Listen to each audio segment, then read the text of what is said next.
The African Center for Leadership, Strategy and Development has urged the federal government to evolve a better strategy for implementation of the quota system in the nation's education sector to ensure improved standard of education in the country.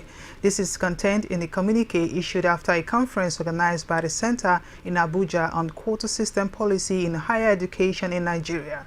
Basil Okafor has more in these reports. Stakeholders in the education sector in Nigeria converged on Abuja to brainstorm on the part of government quota policy in the nation's educational system. In a communique issued after the conference, the participants agreed that the current quota system, as it is presently constituted in the country, has not delivered the expected outcomes, and that there is a need to revisit and review the policy and its implementation in terms of geographical coverage.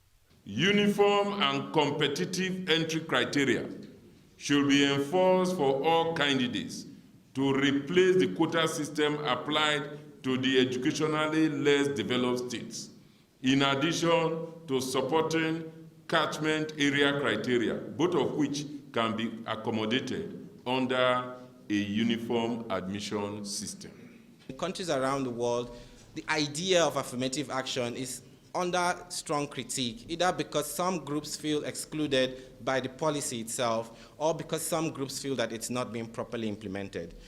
The stakeholders also demanded that governments at all levels, federal, state and local governments, should invest in the development and delivery of higher equality primary and secondary education through enforcement of the Universal Basic Education Program as a means to create a stronger feeder system to connect young people to higher education and bring to effect the intended gains of the quota system. To make matters worse, government that passed the act was ill-prepared as school barely exists in some areas. In Sokoto State, one of the 23 local government areas did not have a single secondary school until 2016, when one was built.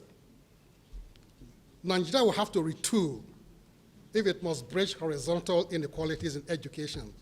The conference, focusing on research and convening on the effectiveness of affirmative action policies in Nigeria's education system, according to the organizers, is put together to bring government, citizens, and critical stakeholders together to examine the content of the policy with a view to assessing its implementation and impact. Basil Okafor, Core TV News, Abuja.